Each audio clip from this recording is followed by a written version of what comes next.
Bonjour à toutes et à tous et bienvenue pour ce nouveau numéro du foot en 3D. Aujourd'hui, je suis accompagné de Com. Comment tu vas, Com? Bien, bien. Et toi? Ça va, ça va. Aujourd'hui, numéro un peu spécial parce que moi aussi, je vais donner mon avis. On va faire le conseil de classe du Paris Saint-Germain. C'est Noël, il reste plus que le match contre Lens avant cette fin d'année. Et on va voir ce qu'on a pensé de chaque joueur et de l'entraîneur Luis Enrique. Ok, du coup, on arrive à la trêve, c'est le moment le plus important pour faire un petit bilan de la saison, du début de saison plutôt, pour savoir s'il y a des joueurs à racheter à un poste, s'il y a eu un blessé, pour savoir comment gérer la deuxième phase de la Ligue des Champions. On va commencer par un joueur très important qui a été très critiqué, et c'est Gianluigi Donnarumma, numéro un de cette équipe. Alors, qu'est-ce que tu penses, Antoine, de lui? Déjà, moi, je lui dis bonne chance parce que vu comment il s'est blessé face à Monaco, ça Ouais, doit pas être facile de passer les fêtes. c'est pour ça que mon jugement va être plus sympa pour lui. Non, sans rigoler, Donnarumma, très mauvais début de saison. Très mauvais début de saison sur les sorties de balles, sorties aériennes, dégagement. Après, sur sa ligne, il est comme d'habitude très fort. Moi, je veux beaucoup critiquer son match face à Arsenal où il a pas réussi à s'occuper des coups de pied arrêtés. Donc, je pense que ça mériterait un avertissement travail. Alors, de mon côté, je trouve que je sais pas si c'est bien pour lui, après tant d'années en étant numéro un, d'avoir Safonov qui concurrence un peu.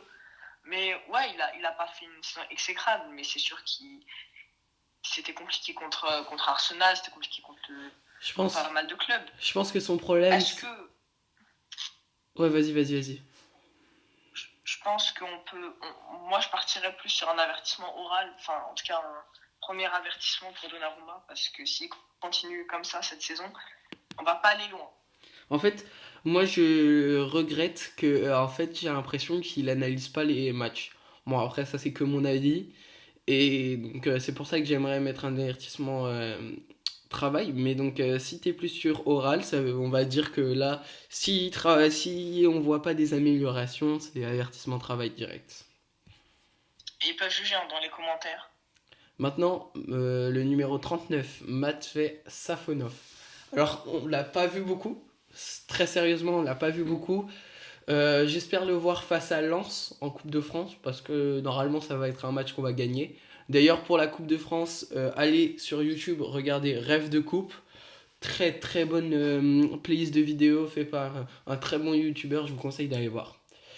Matvey Safonov, c'est un peu la caisse à savon du PSG. Le savon, il tient pas bien. Le but qui s'est pris face au Bayern, c'est une erreur. Les mêmes erreurs que Donnarumma, les mêmes points forts que Donnarumma, mais un jeu au pied un peu mieux.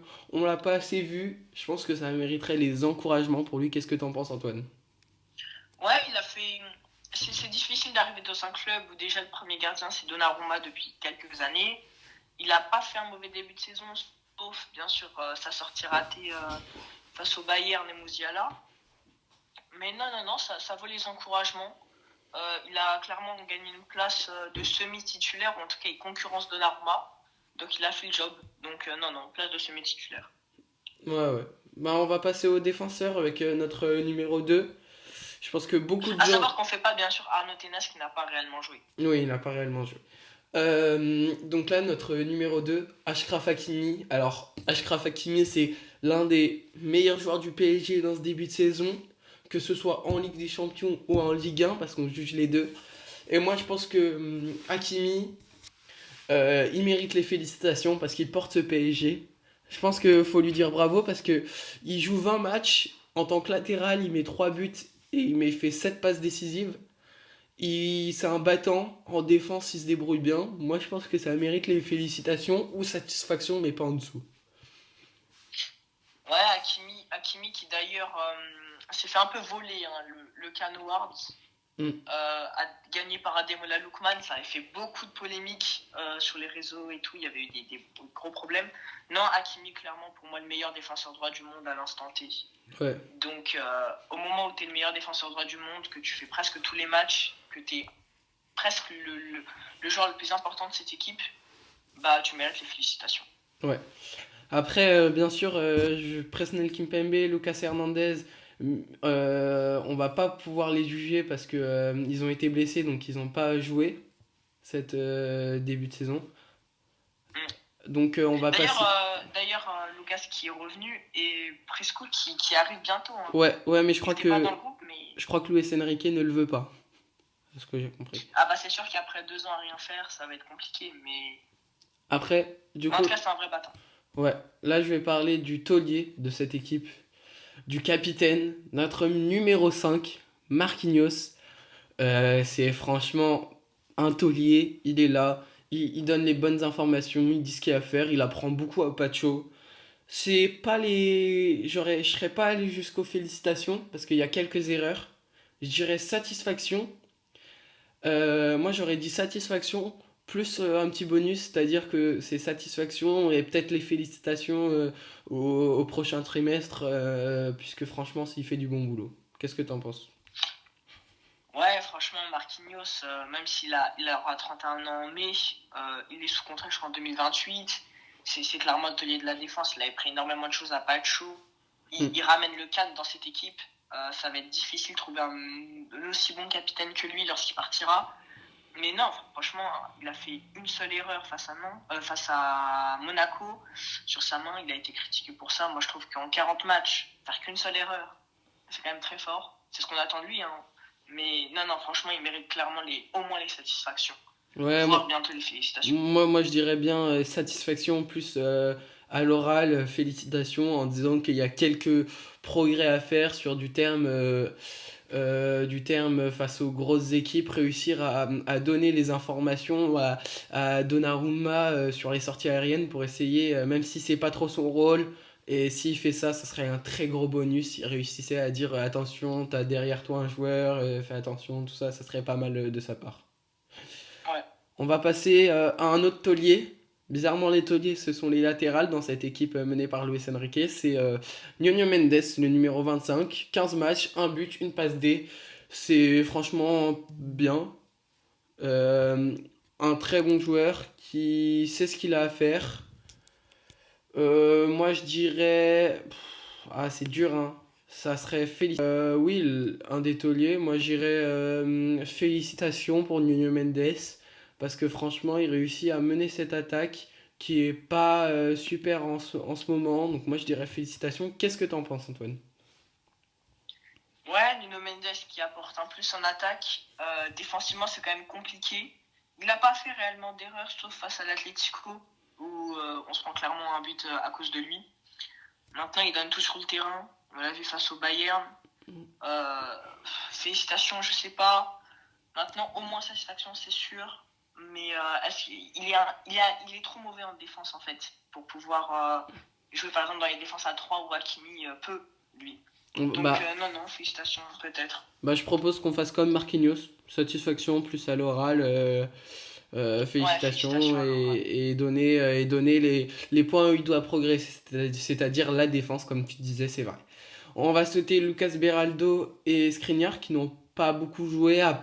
Beraldo a un peu joué, il a marqué un but, mais c'est franchement pas la compo type de Luis Enrique. On Donc, peut mettre rapidement une satisfaction, un truc comme ça. Mais ouais, Beraldo, je dirais plus pas plus. encouragement. Et Ouais, voilà. Skriniar pareil, parce qu'il fait pas grand-chose. Ouais, si, il a été solide quand même parfois, mais encouragement. Ouais, Zague. il a besoin d'apprendre aussi, hein, Beraldo. Ouais. C'est pour ça qu'avec Marquinhos, ça serait pas mal. Ouais. Zague numéro 42. Moi, je veux bien qu'on en parle parce que c'est un peu un titi des supporters. On l'aime C'est vrai que beaucoup. c'est un tissu des supporters. Il a pas énormément joué, mais il a fait un ou deux Ouais, matchs. il a fait un ou deux matchs où il était plutôt pas mal. Et moi, je dirais encouragement et satisfaction si on le voit plus. S'il joue plus, satisfaction, parce que s'il joue plus dans la même continuité qu'il a fait, ce serait plus les satisfactions. Ouais, parce faut quand même comprendre il est très très jeune.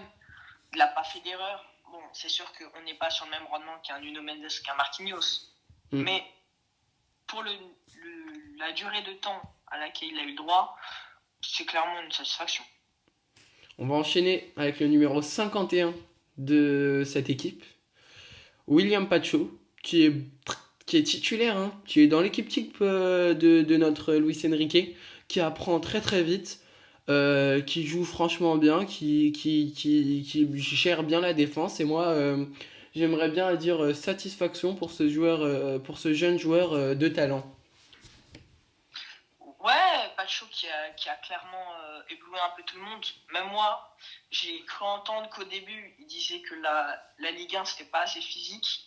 Franchement, il est tout simplement énorme, extraordinaire.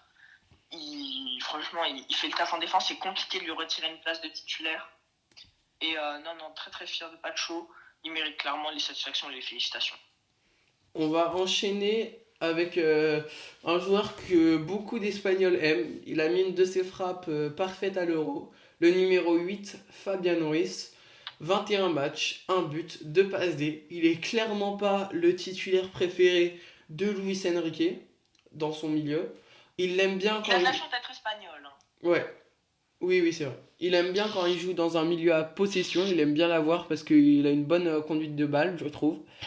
Et moi, je pense que Fabian Ruiz, c'est décevant au PSG, mais c'est bien en Espagne. Mais là, on fait le conseil de classe des joueurs du PSG au PSG. Je pense que ça mérite pas plus que les encouragements. Et vous pourrez même mettre un avertissement si ça continuait à se dégrader comme ça.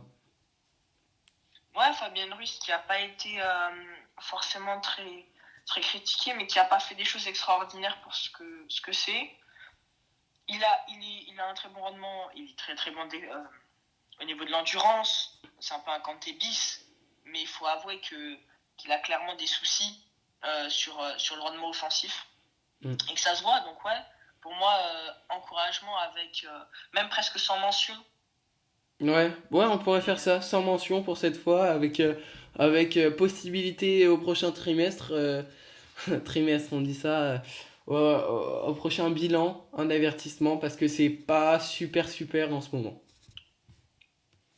On va enchaîner avec le numéro 17, Vitinha. Viti, mon petit Viti Ah, que Vitinha. j'adore. En fait, un mec qui est très bon en frappe, qui fait des très bonnes passes, qui est très bon à la récupération. En fait, il est bon partout. Et aujourd'hui, c'est 19 matchs, 3 buts.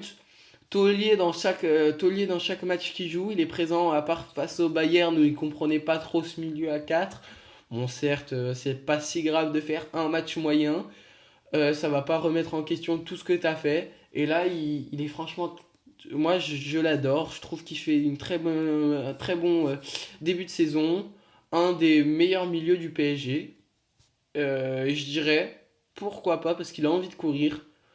Satisfaction minimum. Et même, je dirais même à félicitations parce qu'il est franchement très bon. Ouais, Vitinha, clairement aussi un taulier dans cette équipe. Il est tout simplement beaucoup trop important. Il joue extrêmement bien, il peut jouer, il est polyvalent avec Joao Neves. Donc non, non, très bon rendement offensif. Défensivement, il revient. Il a toutes les qualités, franchement. Donc non, non, très très fier de lui. Donc, on lui met les Je pense félicitations. qu'il mérite. Ouais, il mérite clairement les félicitations. Maintenant, on va passer au numéro 19, Lee Kangin, qui met beaucoup de peps dans tout ce qu'il fait. Il va tout le temps courir, il va tout le temps mettre son énergie. Et là, il est à 22 matchs, 6 buts, 2 passes D, c'est bien. C'est bien pour lui. Après, moi, je l'aime pas trop dans ce milieu à 3 parce qu'il le fait plus jouer attaquant. Donc, franchement, Lee, c'est pas le titulaire sûr de Luis Enrique, mais ça va être un très très bon remplaçant qui va t'apporter de la percussion, qui va t'apporter de la vitesse, du peps, de l'énergie. Et moi, juste pour ça, je dirais que ça mérite les satisfactions. Ouais, c'est quelqu'un qui est bien aimé par Luis Enrique. Il fait clairement le taf, il est très très bon techniquement. Donc ouais, il mérite les satisfactions. Il n'a pas fait un excellent début de saison, mais il est quand même très qualitatif. Donc non, non, j'ai bien aimé Lille. Maintenant, Seni Mayulu, on va le passer rapidement. Numéro 24, 8 matchs, un but. Encore un Titi parisien. Et moi, je pense que juste pour ça, ça mérite les encouragements parce que il est tout le temps présent, il fait tout ce que lui dit le coach. On va pas lui mettre les satisfactions parce que c'est pas quand même quelqu'un qu'on voit très souvent, mais ça veut dire que si on le voit pas très souvent, c'est qu'il est pas très bon à l'entraînement pour Enrique, en tout cas moins bon que les autres. Donc je dirais encouragement. Ouais, c'est Nemayoulou qui met un but sur 8 matchs. Il n'a pas joué contre des énormes équipes, faut le dire. Maintenant, il reste très très jeune, il a marqué un but. Il mérite clairement les encouragements. Je pense que c'est compliqué quand vous avez Barcola, Likangin, Désiré Doué ou Ousmane Dembélé devant. Mais il a réussi à se faire une mini place. Et clairement, il est tout le temps remplaçant. Hein, donc non, c'est pas mal. Encouragement, ça paraît pas mal. Notre numéro 33, un joueur que tous les supporters parisiens aiment voir jouer, qui a pris une place tellement importante grâce à Christophe Galtier qui l'a déniché. Luis Enrique a exploré son talent, c'est notre Titi Warren. Il a au moins fait un bon truc, Galtier. Ouais. Warren Zahir Emery, 21 matchs, 2 buts, 1 passe D. C'est franchement très correct, même si tous ceux qui regardent le foot comme un supporter lambda qui analyse pas, ils se disent qu'il est un peu dans l'ombre et tout. Mais il joue au poste qu'il doit jouer. Un milieu de terrain, c'est pas celui qui va marquer, c'est pas celui que tu vas voir le plus souvent. C'est celui qui vient réussir à garder la balle, à faire des bonnes passes au bon moment, à faire les récupérations de balles au milieu. Zahir Emery, c'est très correct, franchement. Satisfaction en plus, je dirais. Avec quelques points améliorables. Mais je sais pas, dis ce que t'en penses. Ouais, non, Zahir Emery aussi, qui joue pas forcément autant que lors des précédentes saisons. Mais beaucoup trop fort aussi, hein, Zahir Emery, très très important dans le système du Paris Saint-Germain. Et ça se voit. Moi, je suis assez content de l'avoir dans mon équipe parce qu'il fait énormément de rendement défensivement aussi. Il est extrêmement important. Il est toujours extrêmement bien placé. Donc, non, franchement, très, très, très, très bon joueur. Ok, maintenant on va enchaîner avec Joao Neves. Satisfaction facilement. Avant de faire fermer cette partie pour les goals défenseurs milieu, on va faire une partie spéciale pour les attaquants parce que ça va être peut-être un peu plus long. Donc Joao Neves, numéro 87. En fait, c'est un peu notre ancien du groupe, celui qui met tout le temps son maillot dans le pantalon. Très bon joueur. 2 buts, 6 passes D, 21 matchs joués. Il mérite clairement les satisfactions, même félicitations. Ouais, clairement, Joao Neves, tout simplement hyper important pour casser les lignes. Ses passes sont incroyables, il court. J'ai pas compris pourquoi est-ce qu'il joue de latéral à ce moment, mais il me claire. C'est les félicitations. Il n'y a rien à dire sur Neves.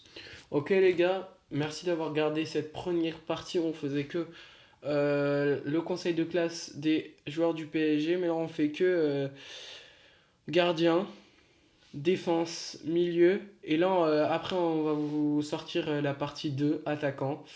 Donc merci et donnez votre avis en commentaire, abonnez-vous et puis à la prochaine. Sur le foot en 3D, Angelo Come Antoine. Des vidéos, des analyses, de la passion on la gagne. Chaque match on débrief, des moments à partager. Rejoignez notre aventure, abonnez-vous c'est gagné.